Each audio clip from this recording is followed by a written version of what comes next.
Olá, eu sou a professora Luciene Paula Machado Pereira e estou trabalhando a disciplina Língua Portuguesa, Contextos e Estratégias de Ensino e Aprendizagem. Nesta videoaula, nós conversaremos sobre a questão da oralidade e do letramento. Para começarmos, é importante relembrarmos alguns conceitos básicos relacionados à questão do texto, não é? Porque quando falamos de oralidade e de letramento, estamos falando de práticas que envolvem a produção de textos, ou seja, a produção discursiva mesmo. Então vamos relembrar o que nós entendemos por texto, né? Texto é fruto de um trabalho com a linguagem. Essa concepção, a princípio, ela é bastante ampla, porque por linguagem nós temos não apenas o entendimento de uma linguagem verbal, como essa que predomina aqui, por exemplo, né, o uso da língua portuguesa, como diversas outras linguagens que também significam. Então, tudo que nos possibilita interagir com o mundo, consequentemente com os outros, agir sobre esse mundo e produzir significações, envolve necessariamente o uso de uma linguagem. Quando nós pensamos nesse conceito mais amplo de linguagem, estamos falando de uma linguagem não verbal, além da linguagem verbal. Aí nós estamos no terreno do que denominamos de multissemiótico. Então, convém lembrar que por texto nós também temos o acesso a esse multissemiótico e esse entendimento. Então, nesse sentido, há textos que são multissemióticos, porque eles, em sua produção, eles englobam diversas linguagens, a verbal e a não verbal. E também, o que é muito importante para a discussão que nós vamos realizar aqui nesta microaula, a ideia de texto multimodal. Quando nós falamos de multimodalidade, nós estamos olhando para a linguagem verbal em suas diferentes possibilidades de produção. Então, nesse caso, nós estamos exatamente falando da escrita e da fala, ou da fala e da escrita. São os dois meios de produção da língua.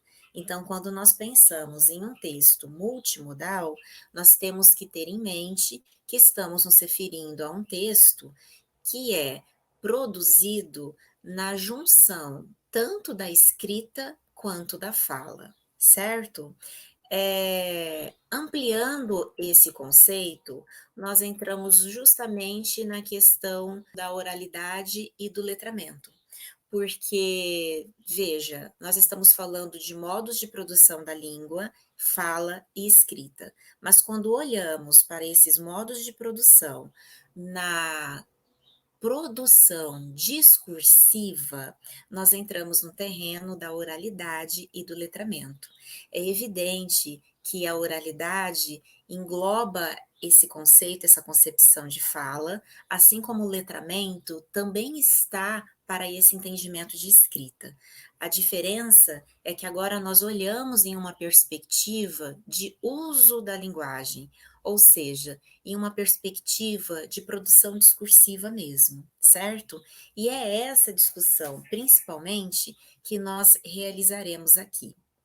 A primeira concepção, a primeira discussão que é importante nós colocarmos aqui em cena, diz respeito justamente a essa relação entre meio de produção e concepção discursiva. Então, vejam bem, os textos que nós produzimos no decorrer de um dia são muito variados. Eles são variados em diversos aspectos que nós discutiremos de maneira mais aprofundada um pouquinho mais adiante, e eles são variados também nos seus modos de produção. Se nós pensarmos se boa parte do nosso dia nós escrevemos ou falamos, há uma tendência para facilmente percebermos que nós falamos muito mais do que escrevemos. Isso é muito natural. A escrita, obviamente, ela está muito presente no nosso dia a dia, em nossa sociedade, porque nós estamos em uma sociedade letrada, ou seja, Muitas ações sociais, elas são permeadas pela escrita, e isso é muito natural. Mas como processo de comunicação diário, a fala em quantidade, ela com certeza se sobrepõe à escrita. Só que nós temos também uma relação muito peculiar de diversos textos com essa questão entre a fala e a escrita e o peso que uma tem sobre a outra para a elaboração, para a produção do texto. É diferente pensarmos, por exemplo, em uma conversação espontânea. Vamos pensar em dois textos em que a fala vai predominar. Então, dois textos que sejam orais. Uma conversação espontânea, a conversa do dia a dia, com uma pessoa íntima e próxima de você, por exemplo, para falar de diversas questões, inclusive questões triviais, enfim. E uma conferência, nós estamos em 2 extremos, né, ou mesmo numa aula, por exemplo, nós estamos falando de 2 produções discursivas que são principalmente orais, olha o caso dessa aula, desta videoaula, mas a relação que esses textos têm, o peso que a fala tem para esses textos e a relação deles com a escrita é muito diferente. A conversação espontânea, ela geralmente é totalmente embasada na fala, não é? Nós não temos um planejamento prévio, nós não temos uma escrita prévia a esse texto falado. Em compensação, diferente disso, esta videoaula, por exemplo, é um texto falado, então nós estamos falando de uma produção discursiva que é predominantemente oral, no entanto, ela tem uma relação com a escrita, ela traz essa relação com a escrita de uma maneira muito acentuada. Não apenas nos slides que vocês estão visualizando, por exemplo, como também no próprio planejamento da aula.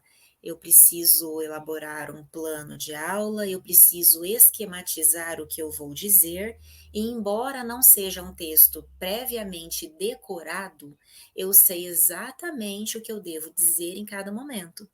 Entendem? Então, como já visto, né, essas diferenças, essas peculiaridades entre fala e escrita, elas se colocam de maneira muito evidente quando nós produzimos discursos de fato. O que eu estou chamando a atenção é que essa relação entre esses meios de produção e a maneira como isso se coloca em discurso vai variar muito de um texto para o outro.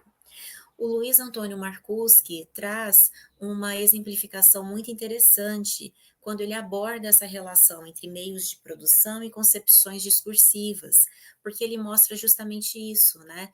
Não há uma correspondência que ela é variável. Então, como nós podemos ver no exemplo, nós temos a conversação espontânea que se realiza no meio sonoro, mas a concepção discursiva dela já é oral, na sua origem, entende? Eu não tenho uma escrita prévia organizando esse texto, eu não tenho uma escrita prévia na qual eu me baseio para produzir esse discurso, essa conversação espontânea. Então, tanto o meio de produção quanto a concepção discursiva estão nessa ideia da fala, da oralidade mesmo. Em compensação, nós temos uma notícia de TV, por exemplo. Vejam que interessante. A notícia de TV, ela também tem um meio de produção que é sonoro. Ou seja, quando eu vejo uma notícia em um jornal televisivo, essa notícia ela chega até a mim, principalmente pelo meio sonoro, é a fala.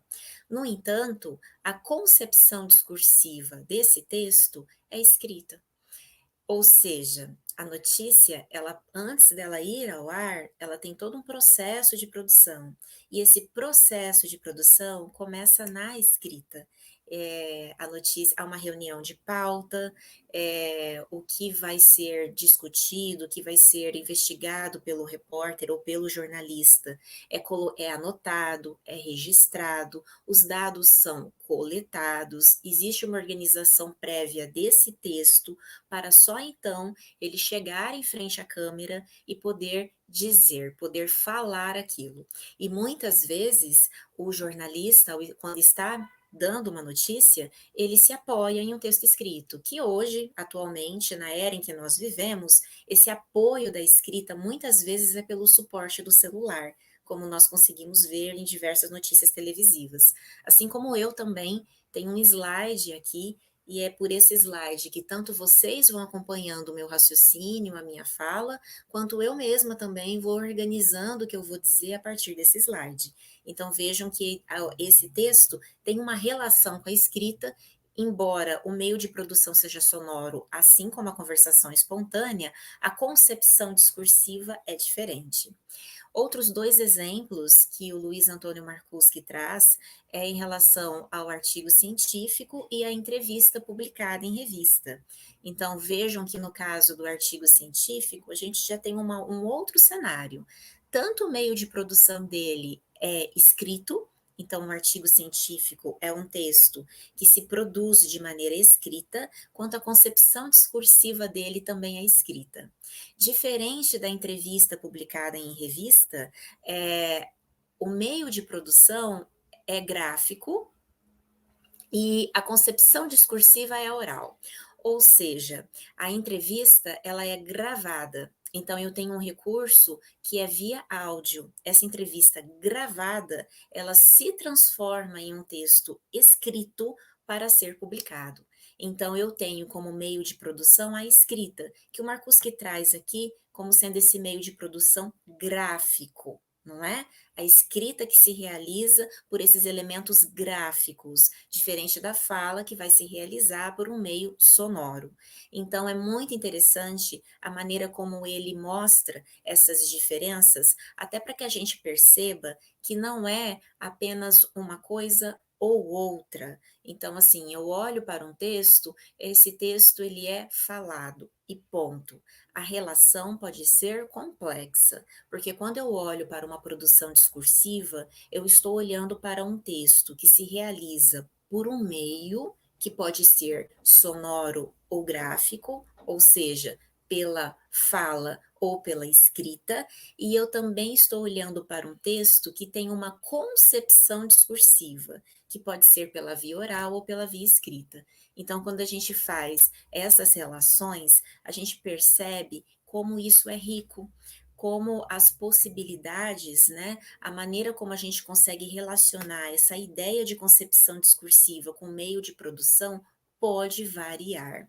E veja que isso varia em diversos campos de atuação, seja no escolar acadêmico, como é o caso do artigo científico, né, em que a gente está no domínio discursivo relacionado à academia, seja no domínio discursivo jornalístico-midiático, seja no domínio discursivo da vida cotidiana, como é o caso da conversação espontânea, enfim, todos os textos a gente consegue fazer essa percepção. E isso é muito importante para o professor em formação.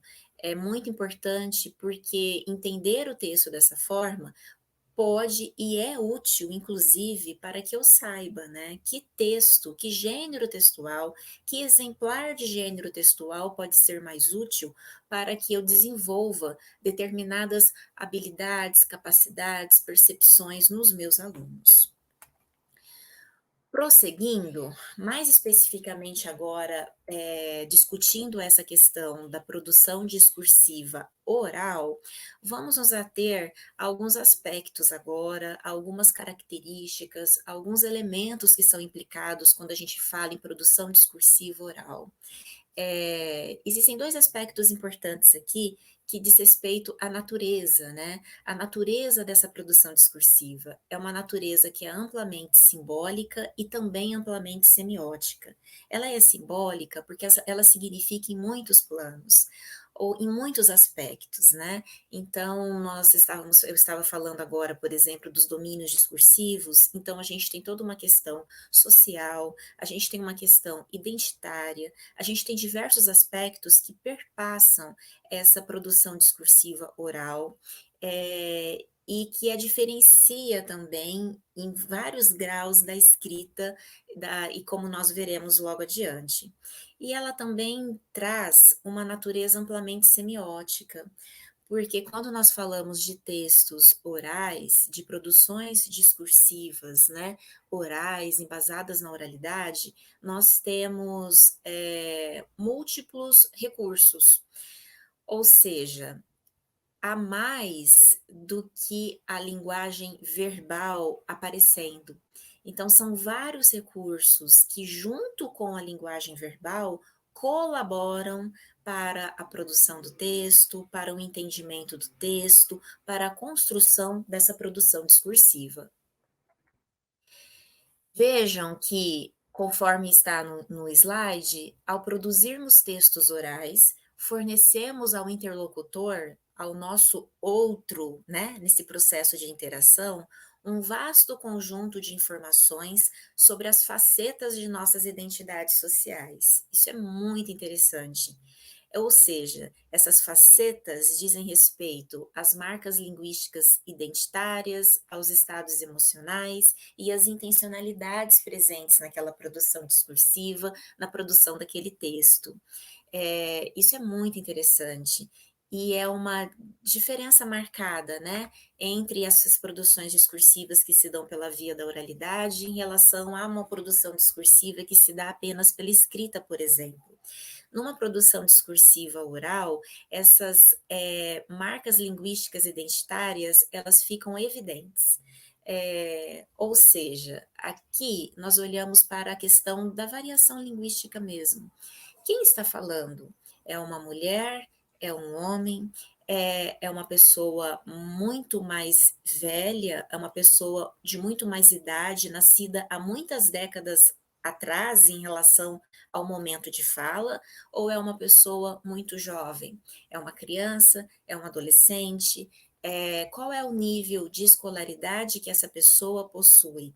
Aí a gente entra num aspecto sociocultural, percebem? Então, ao produzirmos textos orais, essas marcas, elas ficam evidentes. De onde essa pessoa é? Vamos pensar no Brasil, um país continental que é tão marcado nessas peculiaridades de cada região. Então, quando alguém começa a falar, fica evidente o sotaque dela, por exemplo. Nós temos condições de dizer se essa pessoa é do norte ou se ela é do sul do país. Em Mato Grosso do Sul, um campo-grandense tem uma maneira de falar, um sotaque diferente de uma pessoa, por exemplo, nascida em Corumbá, também Mato Grosso do Sul. Então, vejam, é uma marca identitária que, nesse caso, se dá pelo espaço, né, pela questão geográfica, que fica evidente no texto oral. Certo? Então, assim, essas diferenças, elas são quando eu penso em diferença, eu digo, como é que isso se manifestaria num texto escrito? Teria que ser muito intencional, tanto mexendo com a grafia desse texto, quando indo para outros aspectos, por exemplo, que mostrassem essa variedade regional. No caso do texto oral, isso é evidente, é uma marca identitária que a pessoa traz, e o texto oral explicita isso. Os estados emocionais e as intencionalidades de igual forma. É, animação, desânimo, raiva, espanto, alegria, a ironia como uma intencionalidade também. Como que a ironia se manifesta? Em um texto produzido oralmente. Essa ironia vai se manifestar na relação com um contexto, muitas vezes pela entonação. Então, percebam que há marcas, características que o texto oral já traz nele, que o texto escrito pode mostrar isso, mas de uma maneira diferenciada. A escrita, enquanto tendo como meio de produção a questão gráfica, ela precisaria usar outros recursos para mostrar algo que a oralidade nos traz de uma maneira intrínseca. Então, é muito interessante perceber esses aspectos também. E aí, nós temos agora aqui um quadro muito interessante do Saldanha, em que ele vai começar a trazer essas características dessa produção discursiva oral. Vamos ver um pouquinho essas características e comentar aqui algumas delas em relação ao que a gente acabou de dizer, que a produção discursiva oral, ela se marca, né? Ela se marca em vários aspectos. Então, vejam, nós temos 2 pontos aqui importantes. Esses meios não linguísticos da oralidade, e aí nós temos aqui o seguinte, e vejam que ele traz alguns aspectos, né, que estão na produção do texto oral. Então, por exemplo, o que ele chama de meios paralinguísticos envolve a qualidade da voz, a melodia, riso, suspiro, respiração, enfim, tudo aquilo que está junto com a maneira como a língua é produzida. No nosso caso, a gente está falando de um meio de produção oral. Então, a sua entonação, não é? Outros ruídos que podem interferir nessa produção oral. Então, é isso que ele chama de meios paralinguísticos. E isso tudo interfere nessa produção discursiva. E também produz significados, né? Ajuda a construir essa significação. Meios cinésicos, né, que diz respeito a essa questão corpórea mesmo. Atitudes corporais, movimentos, gestos, troca de olhares, mímicas faciais, isso é inerente à produção discursiva oral. Nessa aula mesmo, né, um professor numa situação de videoaula em que o contato com o texto se dá de uma maneira muito diferente do que em uma aula presencial, isso fica mais evidente ainda. Então, assim, eu estou aqui falando, sentada, e eu estou gesticulando. Eu não consigo explicar, né, fazer essas explicações, estar em uma situação de aula e não gesticular, por exemplo. Então, é algo inerente à produção discursiva oral, e aí é evidente que isso também vai variar em maior ou menor grau, conforme a pessoa, né? Tem uma coisa de estilo também, mas vejam como essas expressões faciais, como esses gestos fazem parte dessa produção discursiva, certo? Ele também fala do posicionamento desses locutores, né? Então, assim, de tanto de quem produz o texto, como daquele que ouve também, né? Então, assim, no caso desse que produz o texto, como que se dá a ocupação desse espaço, como é que é a distância entre os interlocutores, como que é esse contato físico. No caso desse texto, novamente, né, desta videoaula, a gente tem isso também de uma maneira muito peculiar, não é? Então, há um espaço aqui muito fixo, muito delimitado, porque a gente está numa situação de gravação, por exemplo, então não há possibilidade de movimentação. A nossa distância também, o texto ele se processa de uma outra forma, então o nosso contato ele não é imediato como em uma aula presencial, por exemplo. Então vocês vão ter contato com esse texto em um outro tempo e em um outro espaço, que não este que eu estou utilizando agora, enfim. Mas esse posicionamento espacial que eu tenho aqui, ele interfere, né? Ele constrói esse texto também. Ele também traz, o autor, a questão do aspecto exterior. E aí ele fala de roupas, penteado, óculos, limpeza, ele chama de disfarce também, enfim. Tudo significa, né? Absolutamente tudo significa. Então, nós estamos em um contexto marcado pela formalidade, um domínio discursivo que não é o da vida cotidiana, é um domínio discursivo do meio acadêmico. No meu caso, é uma questão profissional também, e tudo isso traz exigências e faz com que eu tenha que me portar aqui de uma determinada forma. E isso inclui tudo. Isso inclui os gestos que eu posso fazer, isso inclui a maneira como eu tenho que estar aqui, o posicionamento do meu rosto, o que eu faço, né? Isso que ele chama de mímicas faciais, isso inclui a minha vestimenta, então há toda uma exigência. Assim como para o estudante também, para o acadêmico também, se espera que haja uma determinada postura, enfim. E ele traz um último aspecto aqui em relação a esses meios não linguísticos, que diz respeito à disposição dos lugares. Então, ele está falando de tudo, né? iluminação, ventilação, decoração, ordenação, enfim.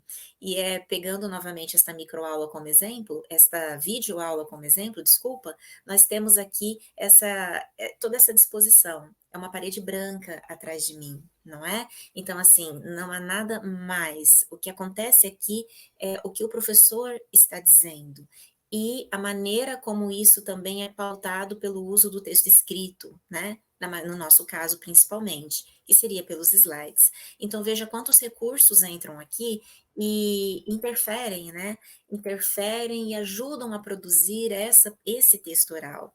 Ao produzirmos textos orais, diferentes linguagens interagem, é o que nós vimos, a questão dos gestos, da postura corporal, da expressão facial. Então, nós estamos além da linguagem verbal. A linguagem verbal é a base, mas nós temos também uma linguagem não verbal que está junto nessa produção discursiva. Nós também temos elementos não verbais, então ele traz os meios não linguísticos e ele também foca o autor, né, o Saldanha, nos elementos não verbais. Então ele vai trazer aqui a questão da paralinguagem, então vejam como esses elementos se relacionam, certo? A questão da paralinguagem, lá nós falamos dos elementos paralinguísticos também, desses meios, né? Então são sons emitidos que não fazem parte desse sistema da língua, não é isso? Então, diversos sons que nós podemos produzir e que vão ajudar a significar esse texto também, focando especificamente no aspecto oral. A questão desses elementos que a gente chama de cinésicos, né? Isso diz respeito a quê? A essa questão corporal, gestos, postura, expressão facial, olhar, a questão do que ele vai chamar de proxêmica, né? Que é essa distância entre os interlocutores, a questão do espaço, como nós vimos ali também, como esses elementos não linguísticos também, a questão do uso de toques durante a interação. É interessante que, dependendo do texto, isso estará ou não. No caso da nossa videoaula, eu não tenho contato com o estudante fisicamente. Então, com certeza, por isso, os meus gestos aqui, eu percebo que eles são mais salientados. Talvez porque eu não tenho meu interlocutor diante de mim, eu não tenho uma relação próxima desse interlocutor ele é projetado o tempo todo nessa produção discursiva, como aliás é inerente, né, às práticas discursivas, e talvez nessa projeção eu precise forçar mais a minha questão facial, a minha postura e os gestos que eu vou fazendo. Então, é uma maneira, para mim, de compensar essa ausência física, não é? E é muito interessante que o Luiz Saldanha, o autor, ele traz também a própria questão do silêncio, a ausência de construções linguísticas e de qualquer recurso paralinguístico, como também significando nessa produção discursiva oral. E isso é muito interessante, né? Continuando, agora a gente pontuando algumas afirmações em relação a essa questão da fala e da escrita e, consequentemente, da oralidade e do letramento, né, que é a questão da prática discursiva, que é o que nós estamos considerando aqui com mais evidência. Então, trazendo uma citação do Luiz Antônio Marcuschi agora, nós temos que ter em mente o seguinte: fala e escrita não são suficientemente opostas para caracterizar dois sistemas linguísticos, nenhuma dicotomia.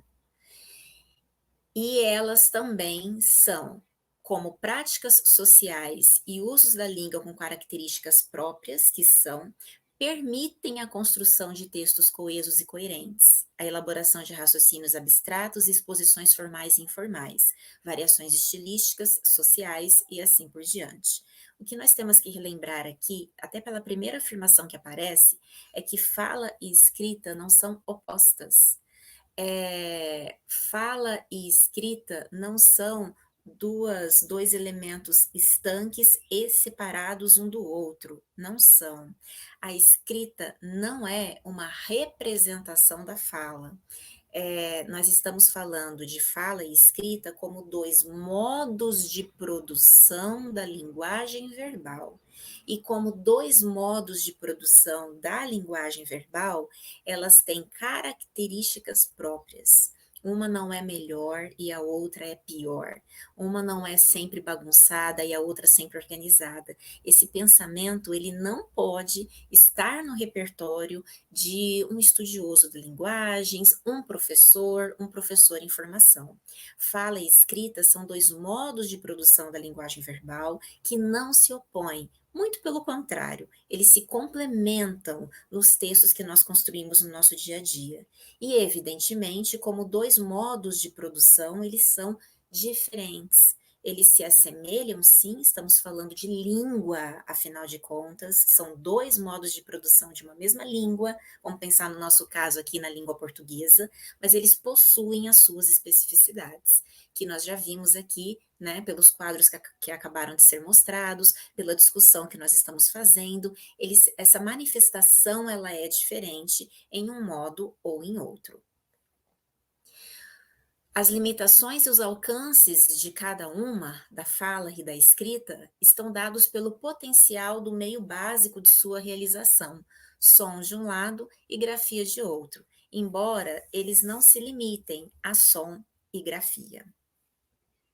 E aí vejam agora, para nós finalizarmos essa nossa discussão, né, essa nossa videoaula sobre oralidade e letramento, é o seguinte: quando pensamos em gêneros textuais, nós estamos no terreno das práticas sociais de uso da linguagem.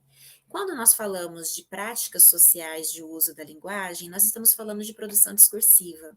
Afinal de contas, todas as vezes em que nós usamos a língua, nós estamos produzindo discursos, nós estamos produzindo texto.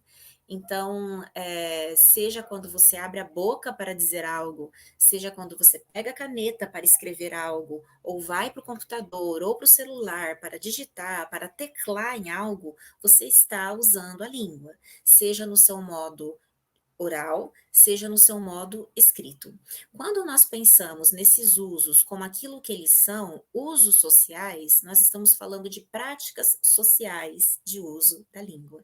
Aí nós usamos esse termo oralidade e letramento. Então, quando a gente fala em fala e escrita, nós estamos voltados para o meio de produção da língua. Quando nós falamos em oralidade e letramento, nós estamos falando de fala, oralidade, letramento, centrado na escrita. Só que agora nós estamos olhando pelo viés da produção discursiva. Quando esse meio de produção, ele é realmente usado, ele é posto em cena, em trabalho, para poder produzir textos. São práticas sociais. O letramento diz respeito a essas práticas sociais que envolvem a escrita, que perpassam a escrita. Vocês devem se lembrar que logo no começo eu disse que nós estamos em uma sociedade altamente letrada. Estamos. O acesso à informação, o acesso ao exercício pleno da cidadania em nossa sociedade passa pelo domínio da escrita, passa pelo uso da escrita também, não é? E aí nós temos uma série de aspectos, inclusive incluindo aqui o papel social e cidadão da escola, nessa obrigatoriedade de ajudar a formar um indivíduo que seja competente no uso que faz da língua. Então vejam que, para finalizar, nós estamos falando aqui de competência sociodiscursiva, competência comunicativa ou competência discursiva, ou seja, um indivíduo, o falante da língua, ser capaz de atuar na sociedade linguisticamente nas diversas situações sociais com as quais ele se depara, certo? Então, se ele recebe se ele recebe um texto, uma notícia, se ele recebe um artigo de opinião, se chega até ele um edital de concurso, por exemplo, que ele seja capaz de processar a leitura desse texto, que ele seja capaz de ler esse texto. Se ele comprou um produto ou um serviço e não teve a mercadoria que ele comprou, aconteceu algum problema, que ele seja capaz de se expressar em relação a isso, que ele seja capaz de redigir uma carta de reclamação, que ele seja capaz de ir até o Procon, que ele seja capaz de se dirigir à empresa em primeiro momento e fazer a sua reclamação e ter o seu pedido alcançado, entendeu? Ter o seu pedido realizado. Então, vejam, são duas situações em que ele vai agir pela língua de maneira eficiente. Se ele tiver que se encontrar numa situação de apresentar uma informação a alguém, que ele seja capaz de ir até um consultório médico e dizer a esse médico, né, falando de maneira clara o que ele está sentindo, de entender o que esse médico vai dizer a ele também, se estiver numa situação de ter que apresentar algo a alguém, seja no trabalho, seja na sala de aula de uma universidade, da escola, do ensino médio, que ele seja capaz também de adequar a sua fala a uma situação formal de comunicação de uma maneira satisfatória. Então, isso a gente fala, né? Isso que a gente considera como sendo essa competência discursiva. Por fim, eu trago mais um quadro do Luiz Antônio Marcuschi também, de seu livro da fala para a escrita, atividades de retextualização, que está lá nas nossas referências, em que ele mostra para a gente o que, que ele mostra aqui. Algo muito importante quando nós consideramos essa questão da oralidade do letramento, ou seja, quando a gente considera essa questão da fala e da escrita pelo viés dos gêneros textuais, isto é, pelos textos que circulam na sociedade de fato. Há um contínuo, certo? Que contínuo é esse? Esse contínuo é o contínuo que vai do menos formal ao mais formal, da vida cotidiana, das comunicações pessoais, como ele coloca aqui, das conversações, até o texto acadêmico, né? Até essas exposições acadêmicas. É esse contínuo. A vida de todos nós é assim. Nós vivenciamos contextos de extrema informalidade e relaxamento, né? Até contextos em que nós estamos numa extrema tensão, policiamento e formalidade. E as pessoas precisam ser preparadas, né, para lidar com esse contínuo. E no caso do professor, ele tem que saber que essas produções discursivas se dão nesse contínuo. O contínuo que está no extremo da fala, numa situação de maior informalidade, como a conversação espontânea, não é pior que o contínuo que está num outro extremo da formalidade, como, por exemplo, uma conferência acadêmica. Não é essa a relação, é diferente. Eu estou em campos de atuação social diferentes, eu estou com finalidades diferentes, eu tenho um meio de produção e uma concepção discursiva em ambos os textos diferentes, não é? É óbvio que na conferência o meio de produção ele é a fala, mas a concepção discursiva é a escrita. Então, isso se realiza de maneira diferente do que numa conversação espontânea, por exemplo. Então, o que essa tabela nos mostra é exatamente isso, a possibilidade desses gêneros textuais muito diversos na oralidade e na escrita, na fala e na escrita, como que eles se colocam ao longo de um contínuo que vai de uma esfera, de um domínio discursivo, de uma esfera comunicativa da vida pessoal, cotidiana, até um outro extremo, que seria um domínio discursivo, uma esfera comunicativa, da vida acadêmica, por exemplo, jurídica, enfim, mais formal. Então, a gente tem que ter em mente isso. Quando pensamos em produção discursiva, nós pensamos na realização de textos, textos que significam, textos que dizem algo, textos que fazem com que a gente haja na sociedade de diversas formas. Esses textos, sendo eles frutos desse trabalho com a linguagem verbal, eles são produzidos de dois modos diferentes, pela fala e pela escrita. São os dois modos de produção que nós temos da língua. Quando eu olho para esses textos como aquilo que eles são, no uso social deles, eu estou olhando para esses textos enquanto práticas discursivas. E entendendo esses textos como práticas discursivas, eu estou olhando, entrando e olhando para o terreno da oralidade e para o terreno do letramento. Então, eu vejo essa escrita agora como fazendo parte de uma prática discursiva, de um uso social, e essa fala igualmente, também compondo textos que funcionam socialmente. E entender, para nós finalizarmos, como professores em formação, a importância de entender que essas diferenças, elas não são estanques. São 2 modos de produção diferentes que em muitos textos se complementam. E o falante, o usuário da língua, a pessoa que produz o texto e também quem recebe o texto, tem que ter essa percepção, porque só assim ele vai conseguir se adequar.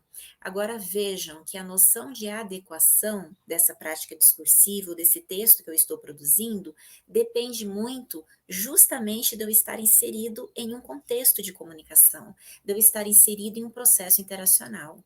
É por isso que a gente olha a língua, que a gente trabalha didaticamente a língua, que a gente deve trabalhar didaticamente a língua portuguesa pelo viés dos gêneros textuais. Porque é assim que meu aluno vai se sentir fazendo parte de um processo interacional e vai ser capaz de fazer todas as escolhas que ele precisa fazer em relação à produção discursiva que ele deve realizar, tanto na questão da fala, da oralidade, quanto na questão do letramento envolvendo a escrita, certo?